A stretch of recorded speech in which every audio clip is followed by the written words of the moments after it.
21-ші асыр техника, технологиялар асыры.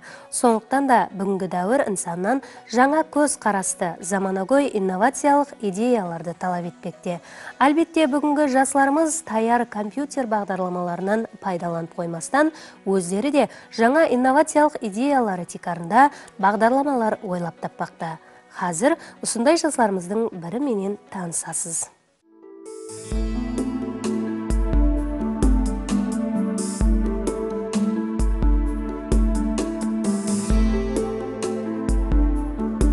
Тіл бұл халықтың рухи дүниясы. Әрбір халық басқа халықтардан өзінің үрп-әдет дәстүрлері, мәдениеті һәмде әдеби тілі менен ажыралып тұрады.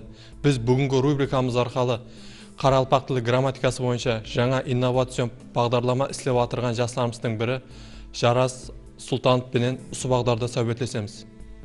Жарас, міне сіз қазіргі уақытта істеп жатқан программаңыз жаратуда не түрткі болды? Бұл программаны жаратуда маған бірінші болып тәсір еткен нәрсе, ең бірінші мәртебе Android системасынан пайдаланған уақытында Play Market бағдарламасында көптеген программалар шет тілдерінде, инглис, рус, һәмде басқа тілдерде екенлігі.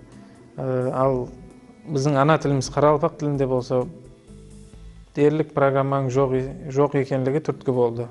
Play Market бағдарламасында Қарақалпақ тіліндегі программалар аз ұшыратамыз. Бұл бағдарламаны істеуде және бір түрткі болған нәрсе, бұл бүгінгі күнде жәмиетімізде шет тілдерінің Қарақалпақ тіліне араластырып сөйлеуі. Тіліміздің тазалығын сап Қарақалпақ тілінде сөйлеу үшін бұл бағдарламаны істеуді өз алдыма мақсат етіп қойдым. Түсінікті, ал енді осы істеп шыққан бағдарламаңыздың имканиятларымен танысып шықсақ. Бұл бағдарлама бүгінгі күндегі пайдалануда болған барлық операцион системаларда істейді. Ал енді оның бөлімдерін айтатын болсақ, тикарғы бөлімдері, Қарақалпақ тілінің тарихи грамматикасы. Бұл бөлімде сіз Қарақалпақ тілінің тарихи грамматикасын үйренуіңіз мүмкін. Кейінгі бөлім болса фонетика. Бұл бөлімде сіз Қарақалпақ тілі грамматикасы, фонетикасына тиесілі мағлұматтарды алуыңызға болады. Ал лексикология бөлімінде болса, сіз лексикологияға тиесілі болған мағлұматтарды үйренуіңіз мүмкін. Морфология бөлімінде болса, Қарақалпақ тілінің грамматикасының морфологиясымен танысуыңызға болады. Һәм ондан кейінгі бөлім синтаксис. Бұл бөлімде Қарақалпақ тілі грамматикасының синтаксисін үйренуіңіз мүмкін. Бұл бойынша пайдаланушылар көптеген мағлұматтарды ала алады. Қосымша бөлімдер болса, Қарақалпақ нақыл мақалалары.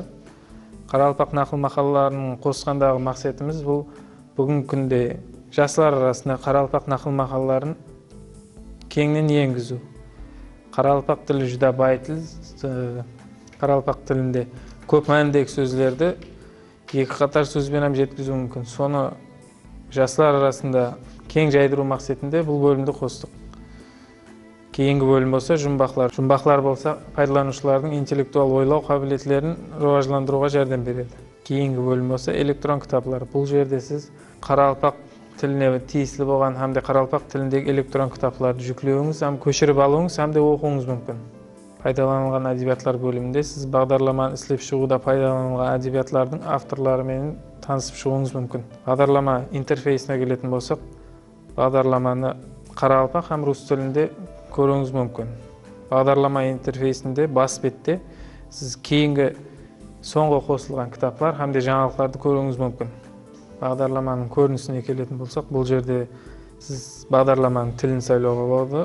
Тілдерінде рус һәм Қарақалпақ тілдері. Бағдарламаның бас бетіне келетін болсақ, бұл жерде соңғы қосылған кітаплар һәмде жаңалықтарды көріп шығуыңыз мүмкін. Бұл бағдарлама пайдаланушысы Қарақалпақ тілін үйренуде көптеген мағлұматтарға ие болады. Және де қосып өтетін болсам, бұл бағдарламаны мен Қарақалпақ тіліне мемлекеттік тіл билігі берілген күні 1 декабрьге істеп шықтым. Міне сіздің істеп шыққан бағдарламаңыздың имканиятларымен танысып шықтық. Ал енді осы бағдарламаңыздың мағлұматтар базасын жаратуда нелерден пайдаландыңыз? Әлбетте, мен өзім Қарақалпақ тілі қанегесі емеспен, сондықтан бағдарламаны жарату уақытында белгілі тілші ілімпаздарымыздың әдебиетларынан пайдаланылды. Атап өтетін болсақ, 30-дан астам ilmi Қарақалпақ тілінің әдебиетларынан пайдаландым. Атап өтетін болсақ, Қарақалпақ тілі грамматикасы, лексикологиясы һәм морфологиясына тиесілі болған ilmi істерден пайдаландым. Bundan тысқары қандай бағдарламалар үстінде жұмыс алып барып жатырсыз? Бұл Қаралпақ тілі бағдарламасынан тысқары мен және мектепке шейінгі білімдендіру мекемелерінде тәрбиеланушы балаларға арналған ойынлы түрде Қаралпақ тілі әліппесін үйретуші бағдарлама үстінде де жұмыс алып барып жатырмын. Қаралпақ әліппесіндегі әріптер кіргізілген, һәмде әрбір әріптің ішінде сол әріпке тиесілі сөздер бар. Хайванлардың атлары, бұйымлар атлары кіртілген. Соларға қарап балалар мектепке шейінгі әліппені үйреніп шығуы мүмкін. Бұл бағдарламаны істеудегі мақсатым кішкене балалардың дерлік көпшілігі телефонларды пайдаланып біледі. Куәсі болғанымызда кішкене балаларымыз үйлерінде ата-аналарының телефонларынан ойынлар ойнайды әрқилы. Тек қана ойынлар ойнап қалмастан, азғантай болса да пайдалы тарифін қолдану үшін мен бұл бағдарламаны ойлап таудым. Әрбір инсанның алдына қойған мақсаты һәм режелері болады. Ал сіздің алдағы қойған режелеріңіз қандай? Алдағы мақсатлерге келетін болсақ, Қаралпақ тілі бағдарламасын тілші қанегелермен ойласып, еледе жетілістіру һәмде Play Market бағдарламасына кіріту. Һәмде шетелдік пайдаланушыларды да біздің милли программаларымызға қызықтыру. Осы істеп шыққан программаларым жәрдемінде еліміздің дүния жүзіне танылуына үлесімді қосу. Мазмұнлы сөйлетіңіз үшін рахмет. Технология рауажданған сайын ізденулер де артады. Бұл өз кезегінде жаңадан жаңа инновацион бағдарламалардың пайда болуына түрткі болады.